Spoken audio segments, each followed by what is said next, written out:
Memang jadwal hari ini sebetulnya bagi kami ini sudah terlambat ya.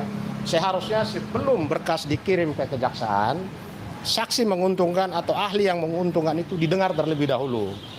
Tetapi pertanyaan besarnya itu kenapa penyidik buru-buru melimpahkan berkas itu ke kejaksaan pada saat hampir bersamaan dengan peristiwa yang terjadi di Solo.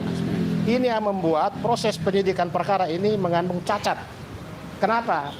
Saksi penting atau ahli penting yang seharusnya menjadi hak para tersangka yang wajib dipenuhi oleh penyidik, tetapi itu diabaikan.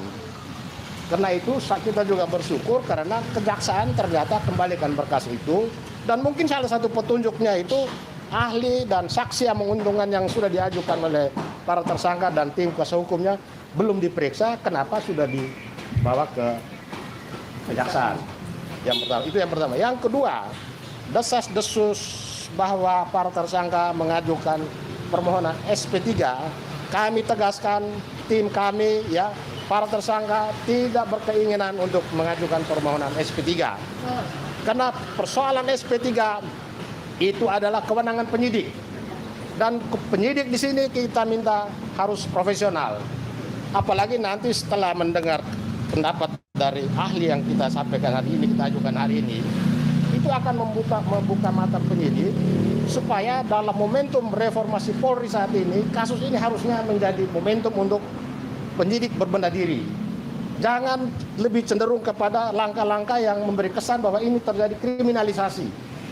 Kembalikan perkara ini kepada hak para tersangka yang sudah dijamin oleh undang-undang bahwa perkara ini tidak layak diajukan ke persidangan, tetapi kami tidak akan menuntut diberikannya SP3. Karena itu adalah kewenangan penyidik yang kami tidak akan campuri. Bahkan kami sangat berkepentingan perkara ini harus dibuka ke persidangan, karena 505 dokumen yang disita di UGM dan 200 dokumen lainnya yang katanya sudah di tangan penyidik, kami berkepentingan untuk melihat satu persatu.